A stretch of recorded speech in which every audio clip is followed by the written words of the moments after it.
আসসালামু আলাইকুম। দিগন্ত টেলিভিশনের মধ্যরাতের নিয়মিত আয়োজন নিউজ অব দ্য ডেতে আপনাদের স্বাগত জানাচ্ছি। আমি জিয়াউল কবির সুমন।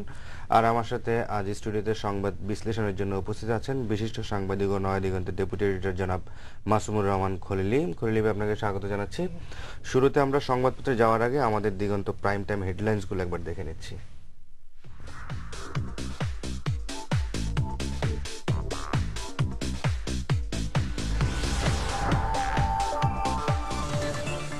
সীমান্ত হত্যা আগের চেয়ে কমেছে, বেড়েছে সরকারি তৎপরতা। নারকীয় ফেলানি হত্যার দ্বিতীয় বর্ষে জানালেন দিতুমণি। বিএনপি নেতা রফিকুলকে পরিকল্পিতভাবে হত্যা করা হয়েছে, অভিযোগ তরিকুলের, হত্যাকারীদের বিচার দাবি। দেশের 11তম সিটি কর্পোরেশন হতে যাচ্ছে গাজীপুর। আয়তন 329 বর্গ কিলোমিটার, জনসংখ্যা প্রায় 26 লাখ। নদী রক্ষা কমিশন আইনের খসড়া চূড়ান্ত অনুমোদন, অবৈধ দখল রোধে কাজ করবে 5 সদস্যের কমিশন। এবং জামাত নেতা আব্দুল কাদের মোল্লার মামলা পুনরায় শুরুর আবেদন খারিজ করে দিয়েছে ট্রাইব্যুনাল।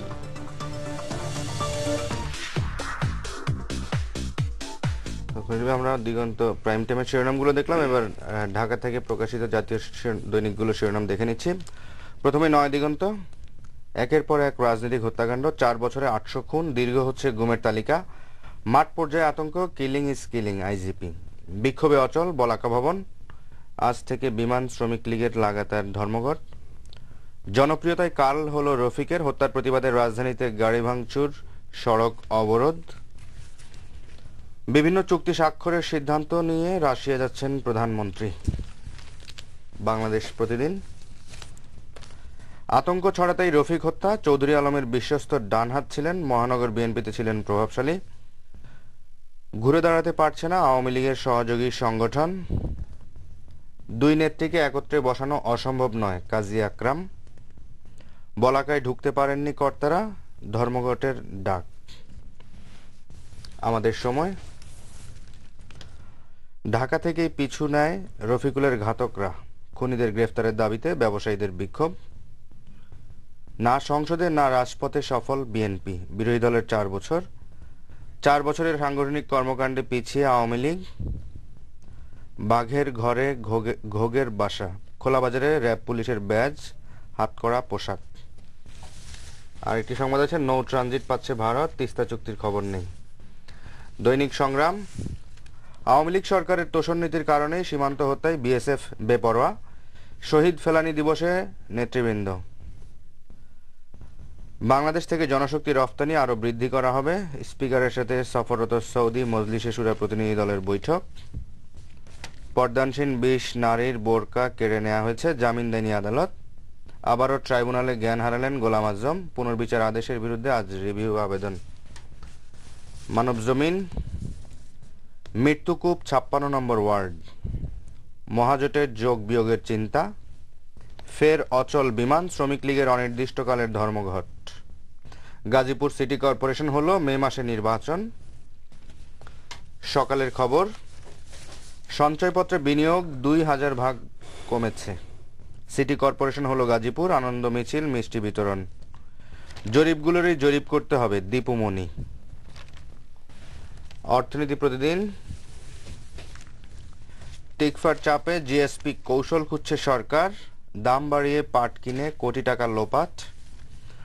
জনশক্তি আমদানি বাড়ানোর আশ্বাস সৌদি স্পিকারের। নির্বাচন কোন প্রক্রিয়ায় হবে, এটি বাংলাদেশের অভ্যন্তরীণ বিষয়, পররাষ্ট্র মন্ত্রণালয়ের অর্জন নিয়ে মন্ত্রীর সংবাদ সম্মেলন। আমার দেশ। সরকারের চন্দ্রনীতির সুযোগে পুলিশের আটক বাণিজ্য। বিএনপি আমলের তুলনায় গণপরিবহনের ভাড়া দ্বিগুণ। সীমান্তে ও দেশের অভ্যন্তরে অঘোষিত যুদ্ধ চলছে। 7 জানুয়ারি ফেলানি দিবসের আলোচনায় বক্তারা। রফিক গুম খুনের ঘটনায় ব্যবসায়ীদের বিক্ষোভ, মার্কেট বন্ধ, সড়ক অবরোধ, গাড়ি ভাঙচুর। যায় দিন। বিএনপিতে গুম খুন আতঙ্ক। বিএনপি নেতা রফিকুল হত্যা নিয়ে নানা প্রশ্ন। সীমান্ত হত্যা অমার্জনীয়, বাংলাদেশের প্রতিবাদ। রিজার্ভ রেকর্ড 1300 কোটি ডলারের। মানবকণ্ঠ। শেখ হাসিনা খালেদার সংলাপ, উদ্যোগ নেবে এফবিসিসিআই। লাগাতার ধর্মঘটের ডাক, বিমানবন্দর অচলের আশঙ্কা। 5,000 কোটি টাকার অনিয়ম, সিএজির প্রতিবেদন প্রধানমন্ত্রীর টেবিলে। এমপিও ভুক্তি দাবিতে শিক্ষকদের অবস্থান ধর্মঘট শুরু, আজ শিক্ষা ভবন ঘেরাও। এবং সবশেষে the Independent, rise in rape cases worries women activists, darkness beneath light in power sector. এই ছিল প্রধান শিরোনাম। তো খলিল ভাই, আমরা আলোচনায় চলে যাই। সেটি হচ্ছে সবশেষ রাতে বিএনপি চেয়ারপারসন বেগম খালেদা জিয়ার কার্যালয়ে তিনি আওয়ামী লীগের সেনবাগ উপজেলা যুবলীগের সভাপতির নেতৃত্বে প্রায় শতাধিক আওয়ামী লীগ নেতাকর্মী তারা বিএনপিতে যোগদান করেছেন। তো সেখানে বিএনপি চেয়ারপারসন নির্দলীয়তর সরকারের বিষয়ে প্রকাশ্যে সংলাপের আহ্বান জানিয়েছেন এবং বলেছেন যে আলোচনার নামে কোনো খোশ গল্প করলে সেই মানসিকতা বিএনপির নেই। একই সাথে তিনি আওয়ামী লীগ ও বিএনপির বিভিন্ন পার্থক্য তুলে ধরেন। তো এই যে বিএনপি চেয়ারপারসন এতদিন একটা অবস্থানে ছিলেন, এখন আলোচনার আগ্রহ ব্যক্ত করেছেন, এটা আমাদের এই যে চলমান সংকট, তো সংকট নিরসনে কতটুকু গুরুত্ব বহন করছে? বিরোধী দলীয় নেত্রীর আজকের যে বক্তব্যটা, এখানে কতগুলো খুব ইম্পর্টেন্ট বক্তব্য আছে।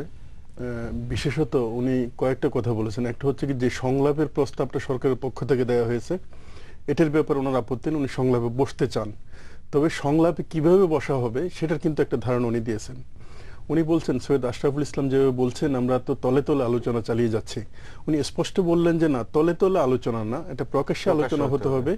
এর আগে বিএনপি যখন আলোচনার উদ্যোগ নিয়েছিল তখনও কিন্তু প্রকাশ্যে আলোচনা হয়েছিল। আমরা জানি 2 মহাসচিবের মধ্যে আলোচনা হয়েছে। তখন আলোচনা সফল হয়েছে কি ব্যর্থ হয়েছে সেটা কিন্তু ভিন্ন প্রসঙ্গ। এটা গেল একটা দিক। আর দ্বিতীয় হচ্ছে, উনি স্পষ্টভাবে বলেছেন আওয়ামী লীগ সরকারের অথবা মহাজোট সরকারের যে 5 বছর মেয়াদ, সে 5 বছর মেয়াদ পূরণের ক্ষেত্রে কোনো আপত্তি বিএনপির নেই, তবে নির্বাচন হতে হবে তত্ত্বাবধায়ক সরকারের অধীনে। এখানে একটা বিষয় হয়তো ফাঁক রয়ে গেছে, সেটা হচ্ছে আওয়ামী লীগ বা মহাজোট সরকারকে যে 5 বছরের মেয়াদ পূর্ণ করার জন্য দিবেন, তাহলে তত্ত্বাবধায়ক সরকারের যে দাবিটা, এটা পূরণ করার জন্য উনি কত সময় অপেক্ষা করবেন, এই বিষয়টা হয়তো স্পষ্ট না। তবে এর আগে উনি একাধিকবার বলেছেন যে এখনই কিন্তু নিশ্চিত করতে হবে, মেনে নিতে হবে তত্ত্বাবধায়ক সরকারের বিষয়টা, অন্তর্বর্তীকালীন সরকারের বিষয়টা, এবং এটা নিয়ে কিন্তু আলোচনা হবে। ফলে এখানে দুইটা জিনিস দেখা যায়। একটা হচ্ছে কি, দুই পক্ষের মধ্যে দূরত্ব নিরসনে কিন্তু কিছুটা কাছাকাছি তারা আসছেন আলোচনার প্রস্তাব নিয়ে, কিন্তু আলোচনায় যে তারা বসবেন এটা কিন্তু এখন নিশ্চিত হয়নি। কারণ বিরোধী পক্ষ বলছেন যে তত্ত্বাবধায়ক সরকারের দাবিটা মেনে নিয়ে, অন্তর্বর্তীকালীন নির্দলীয় সরকারের দাবিটা মেনে নিতে আলোচনা আসতে হবে। অন্যদিকে সরকারি পক্ষ বলা হচ্ছে যে না, এমনি আলোচনা আসতে হবে। আর আলোচনায় বসার জন্য কার্যকর যেসব উদ্যোগগুলো আছে, সেই উদ্যোগ কিন্তু আমরা এখনো পর্যন্ত দেখতে পাচ্ছি না। দুই পক্ষ তাদের বক্তব্যের মধ্যেই খালি বলছেন যে আমরা আলোচনা চাই অথবা আমরা আলোচনা সাড়া দিতে চাই, এবং কিছু শর্ত উভয় পক্ষ থেকে দেওয়া হচ্ছে, কিন্তু ঠিক আলোচনায় বসার জন্য যে উদ্যোগটা, সেই উদ্যোগ কিন্তু কোনো পক্ষ থেকে দেখা যাচ্ছে না। তবে আমরা এক্ষেত্রে এফবিসির সভাপতি তিনি বলেছেন যে 2 নেত্রীকে একত্রে বসানো অসম্ভব নয়। আসলে এখানে 2 নেত্রী একত্রে বসা না বসা এটা কোনো ফ্যাক্টরে না। মূল বিষয়টা হচ্ছে কি, দুই পক্ষের মধ্যে যে নির্বাচন নিয়ে দূরত্বটা আছে, এই দূরত্ব মেটানোই হচ্ছে আসল। এখানে 2 নেত্রী বসলেন কি বসলেন না, এটা তো কোনো বিষয় না। যদি তত্ত্বাবধায়ক সরকার বা নির্দলীয় সরকারের ব্যাপারে একটা সমঝোতা হয়, এখানে বসার কোনো বিষয় না। আর এই যে 2 নেত্রী বসলে অনেক কিছু হয়ে যাবে, এটা তো অবাস্তব একটা বিষয়। 2 নেত্রী তো একাধিক সময় একাধিক জায়গায় দেখা হয়েছে। এমনকি 2 নেত্রী যদি বসে আর যে বিষয়টা নিয়ে সংকট হচ্ছে, সে সংকটের ব্যাপারে যদি একমত না হয়, তাহলে তো কোনো লাভ নেই। তিনি একটি কথা বলেছেন যে বিএনপি রাজনীতি করে উন্নয়ন, উৎপাদন আর কল্যাণের, আওয়ামী লীগ সন্ত্রাস, খুন আর নাম ফলক বদলের। হ্যাঁ, এটা তো আসলে সরকারি দল বিরোধী দল তারা সবসময় নিজেদের ডিফেন্ড করে অন্যদের সমালোচনার বিষয়টা দেখে, এভাবেই দেখতে হবে।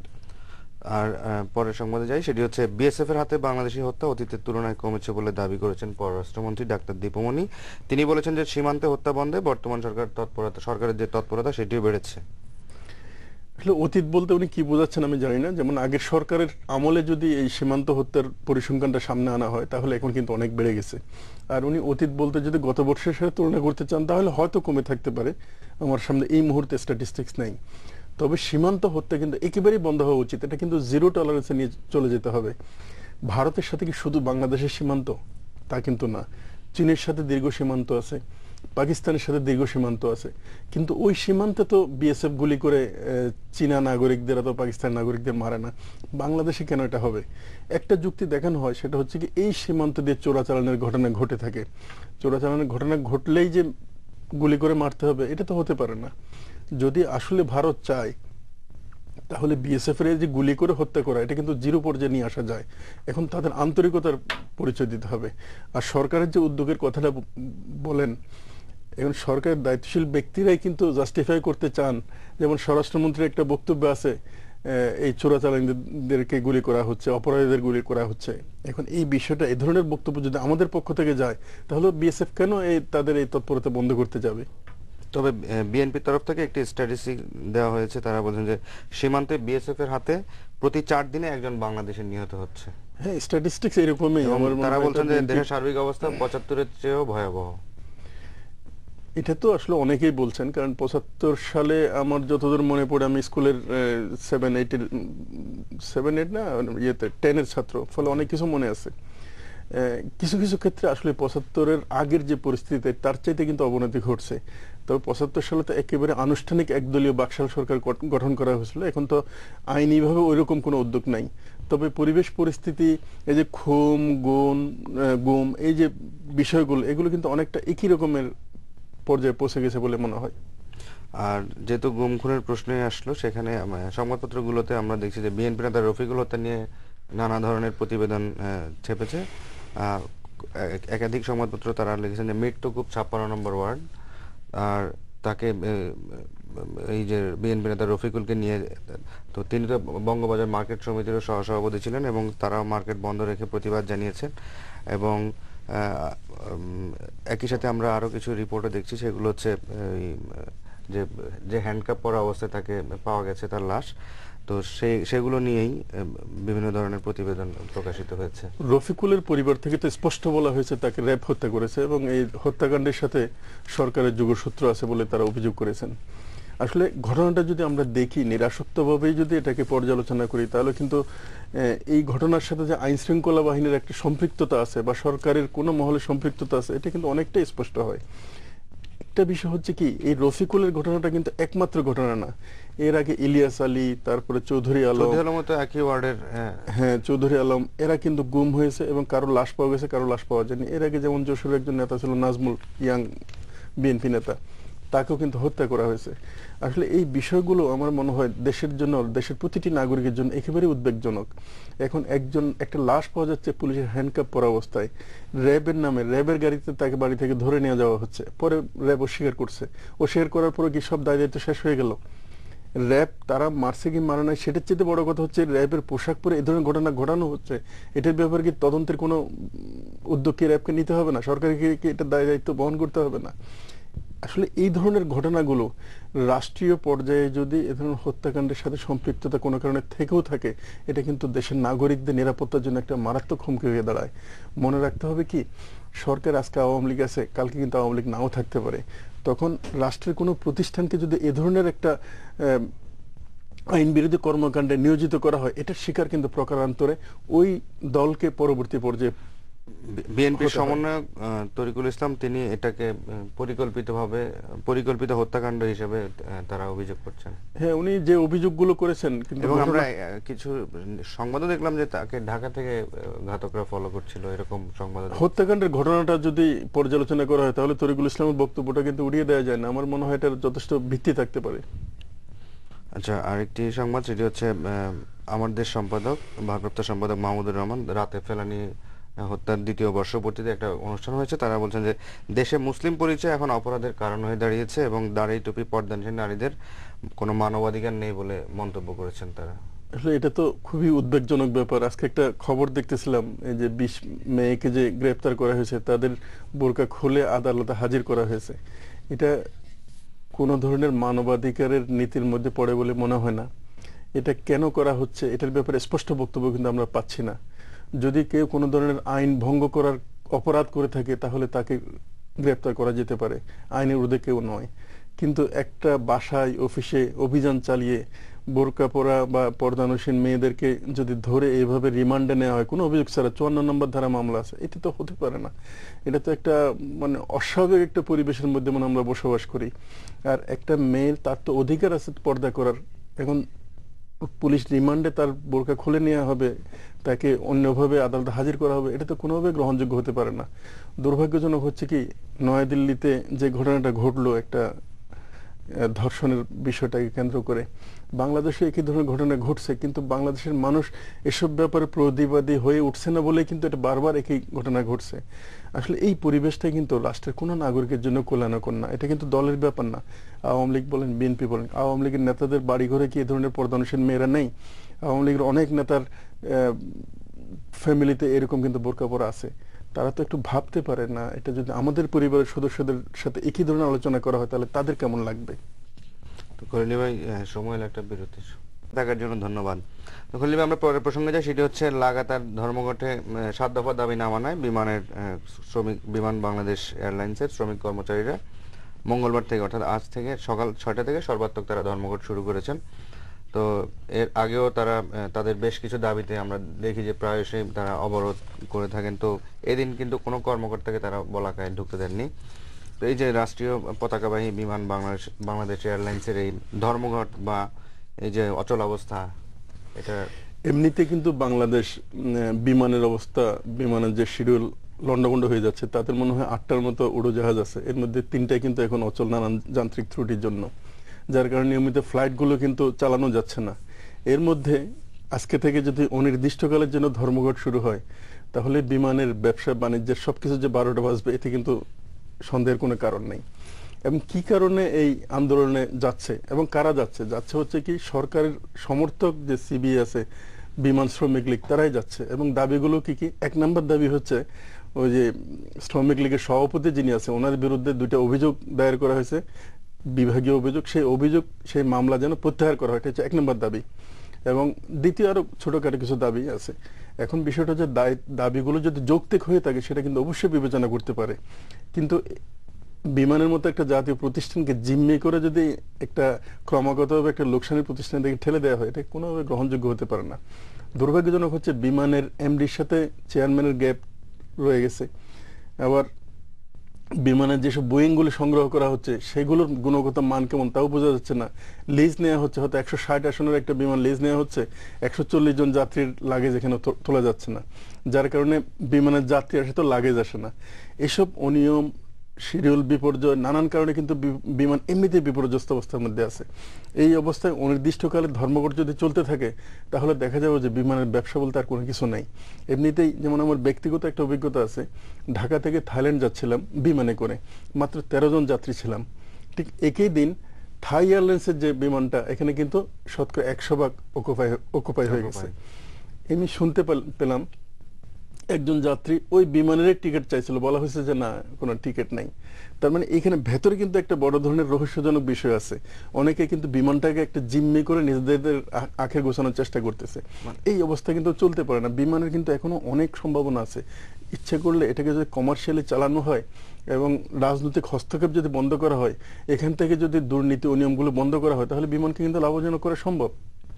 আরেকটি সংবাদ আমরা দেখছি নয়াদিগন্তে, সেটি হচ্ছে বিভিন্ন চুক্তি স্বাক্ষরের সিদ্ধান্ত নিয়ে রাশিয়া যাচ্ছেন প্রধানমন্ত্রী। বলা হচ্ছে 14 জানুয়ারি তিনি রাশিয়া যাচ্ছেন এবং রূপপুর পারমাণবিক বিদ্যুৎ কেন্দ্র নির্মাণের বিষয়ে একাধিক চুক্তি সই করার সিদ্ধান্ত নেওয়া হয়েছে। প্রধানমন্ত্রীর মানে সরকারের মেয়াদের শেষ সময়ে রাশিয়া সফরে যাওয়া এবং ওখানে যে চুক্তির কথা আমরা দেখতে পাচ্ছি, গুরুত্বপূর্ণ 2টা চুক্তি আছে। একটা হচ্ছে পারমাণবিক বিদ্যুৎ প্রকল্প, যেখানে 2টা 1000 মেগাওয়াটের বিদ্যুৎ কেন্দ্র স্থাপিত হবে এবং এটার খরচটা হবে হচ্ছে $10 বিলিয়ন, তার মানে 85,000 কোটি টাকা। আমরা যে পদ্মা সেতু বানানোর কথা বলছি, এরকম মানে 3-3.5 পদ্মা সেতু হয়ে যাবে। তো যাই হোক, এখন কিন্তু পৃথিবীর দেশে দেশে পরিবেশগত বিপর্যয়ের আশঙ্কার কারণে, যে ফুকুশিমা, চেরনোবিল, এসব কারণে পারমাণবিক বিদ্যুৎ প্রকল্প কিন্তু একেবারে বন্ধ করে দেওয়া হচ্ছে। যেগুলো আছে এগুলো বন্ধ করে দেওয়া হচ্ছে, নতুন কোনো উদ্যোগ নেওয়া হচ্ছে না। ঠিক এই সময় বাংলাদেশের মতো একটা ঘন বসতিপূর্ণ দেশে আমরা যে 85,000 কোটি টাকা খরচ করে পারমাণবিক বিদ্যুৎ প্রকল্প যদি করি, তাহলে সেটা নিরাপত্তা কোথায় কি দাঁড়াবে, এই বিষয়গুলো কতটুকু ভাবা হয়েছে আমি জানি না। আর সরকারের শেষ সময় এ ধরনের বৃহৎ প্রকল্পের চুক্তি না করে শুরুর দিকে করলেই ভালো। যেমন হয়তো আগামী নির্বাচন আছে, নির্বাচনে যদি সরকার জনগণের ম্যান্ডেট পায়, তখন কিন্তু তারা এই জায়গাটাতে যেতে পারে। কারণ অতীতের অভিজ্ঞতা কিন্তু আমাদের খুব সুবিধাজনক না। যেমন এই যে মেঘনাঘাট, ওখানে কিন্তু 900 মেগাওয়াটের 2টা চুক্তি আগে সরকারের আমলে চূড়ান্ত করা হয়েছিল এবং এই বিদ্যুৎ কেন্দ্র থেকে একেবারে সস্তা বিদ্যুৎ পাওয়ার কথা ছিল, হয়তো সেন্টের মতো, তার মানে 2 টাকার কাছাকাছি আমরা হয়তো বিদ্যুৎ পেতাম।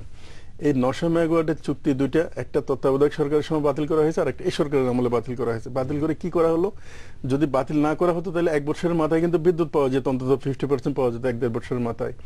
এখন আমরা রেন্টাল এবং কুইক রেন্টাল থেকে বিদ্যুৎ নিলাম, যেগুলো ডিজেল ভিত্তিক বিদ্যুৎ কেন্দ্র, ওখান থেকে 18 টাকা প্রতি ইউনিট নিলাম। এবং যেহেতু জ্বালানি তেলের আমরা মূল্য পরিশোধ করতে পারি না, তাদের একটা লোড ফ্যাক্টরের বিষয় আছে, নির্দিষ্ট একটা বিদ্যুৎ সিস্টেম থেকে নিতে হয়। এই কারণে প্রতি ইউনিটের দাম 50 টাকা পর্যন্ত পড়ে গেছে। এমনকি কোনো কোনো বিদ্যুৎ কেন্দ্র এমন আছে যেখান থেকে কোনো বিদ্যুৎ না নিয়েই তাদেরকে পে করতে হয়েছে, অন্তত বিদ্যুতের যে প্রতি ইউনিটে 2 টাকা করে জরিমানা দিতে হয়েছে। এই অবস্থা যেখানে, এখানে আবার নতুন এই প্রজেক্টে আমি জানি না কি দাঁড়াবে, তবে সরকারের এই স্পর্শকাতর জিনিসগুলোতে অবশ্যই জবাবদিহি করা উচিত। কিন্তু দুর্ভাগ্যজনকভাবে এখন রেন্টাল এবং কুইক রেন্টাল যে চুক্তিগুলো করা হচ্ছে সবগুলোকে কিন্তু দায়মুক্ত করা হয়েছে। তার মানে টেন্ডার লাগবে না, এখানে অন্যায় অনিয়ম দুর্নীতি কিছু যদি হয়ে থাকে সেটার জন্য কোনো ধরনের মামলা করা যাবে না। এটা খুব দুর্ভাগ্যজনক। আর গ্যাস প্রমের যেটা বলছেন, প্রায় 10টা মনে কূপ তারা করবে আর কি। এই কূপের রেটগুলো হচ্ছে আমাদের বাপেক্স যে খরচে এক একটা কূপ করে তার প্রায় মনে হয় 3 গুণ দামে তাদেরকে দেওয়া হচ্ছে। মানে আমার নিজের যেখানে সক্ষমতা আছে, আমার নিজের প্রতিষ্ঠান যে কাজটা করতে পারে সেটা কেন বিদেশি প্রতিষ্ঠানকে দেওয়া হবে, কি কারণে দেওয়া হচ্ছে, এটা কিন্তু স্পষ্ট না। আচ্ছা, আরেকটি সংবাদ আমরা দেখছি যে সংসদের 16তম অধিবেশন 27 জানুয়ারি হরতাল বন্ধে বিল আসছে। হরতাল বন্ধের ব্যাপারটা, হ্যাঁ বিল আসতে পারে, তবে একটা বিষয় হচ্ছে কি, হরতালটা একটা গণতান্ত্রিক কর্মসূচি এবং বাংলাদেশে যদি আপনি দল হিসেবে চিন্তা করেন তাহলে সর্বাধিক হরতাল পালন করেছে কিন্তু আওয়ামী লীগ। তো এখন এরপরেও মনে করি যে হরতালটা দেশের অর্থনীতির জন্য ক্ষতিকর। হরতাল যখন ডাকা হয় তখন কিন্তু মানুষের ভোগান্তি বাড়ে, রোগীদের সমস্যা হয়। সার্বিকভাবে হরতাল কোনো উপকারী কিছু না। এই কর্মসূচিটাকে যে যদি আমরা বন্ধ করতে চাই তাহলে কি একটা দলীয় সরকারের আমলে একতরফাভাবে বন্ধ করা কি সম্ভব? তার চাইতে বরং গ্রহণযোগ্য হবে যদি তত্ত্বাবধায়ক সরকার বা নিরপেক্ষ কোনো সরকারের আমলে সব পক্ষে একমত হয়ে যদি হরতাল বন্ধ করার জন্য কোনো বিল আনে, কোনো সিদ্ধান্ত নেয়, তাহলে সেটা প্রপারলি কার্যকর হবে। তা না হলে হবে কি, এখন যেভাবে যে মানববন্ধন করতে দিচ্ছে না, রাস্তায় সমাবেশ করতে দিচ্ছে না, এরকম একটা কর্মসূচি মনে হবে যে রাজনৈতিকভাবে এক নায়কতান্ত্রিক একটা ব্যবস্থার দিকে যাওয়া একটা লক্ষণ হিসেবে, ইঙ্গিত হিসেবে কিন্তু অনেকে এটাকে মনে করবে। খলিল ভাই, সময় প্রায় শেষের দিকে, তো একটি ভালো খবর গাজীপুরবাসীর জন্য, 11তম সিটি কর্পোরেশন অনুমোদন পেল গাজীপুর। গাজীপুর, টঙ্গী এই 2 পৌরসভা মিলেই মনে হয় সিটি কর্পোরেশনটা হচ্ছে। এর আগে তো নারায়ণগঞ্জ হয়ে গেছে, যেহেতু নারায়ণগঞ্জ হয়ে গেছে গাজীপুরও হওয়াটা একটা সময়ের ব্যাপার ছিল। তবে আরো কিছু বড় বড় এলাকা যারা সিটি কর্পোরেশনের বিষয়ে দাবিদার, এই বিষয়গুলো মনে হয় বিবেচনা করা যেতে পারত। যেমন ময়মনসিংহ কিন্তু অনেক বড় একটা পৌরসভা। গাজীপুর যখন পৌরসভা হয়নি তখনও কিন্তু ময়মনসিংহ অনেক বড় পৌরসভা ছিল। তো এইসব জায়গাগুলোকেও কিন্তু সিটি কর্পোরেশন করার জন্য, হ্যাঁ আপনার নোয়াখালীতে অবশ্যই বিবেচনা আসতে পারে। খলিল ভাই, সময় একদম শেষ। শেষ খবর সেটি হচ্ছে পুঁজিবাজার নিয়ে কম বলাই ভালো, বাংলাদেশ পাবলিকলি লিস্টেড কোম্পানির সভাপতি সালমান এফ রহমান বলেছেন। তো আপনি যদি এক বাক্যে কম কথায় শেষ করেন। পুঁজিবাজারের 2টা বিপর্যয় ঘটছে, একটা 1996 সালে আর একটা 2011 সালে। 2 বিপর্যয়ের জন্য যিনি এই কথাটা বলেছেন ওনাকে কিন্তু অভিযুক্ত করা হয়। আর বেশি কিছু বলার নেই। তো ধন্যবাদ খলিল ভাই এত রাতে আলোচনার জন্য। দর্শক মণ্ডলী, এই ছিল আমাদের নিউজ আপডেটে। আপনারা যারা এতক্ষণ সাথে ছিলেন সবাইকে ধন্যবাদ। আল্লাহ হাফেজ।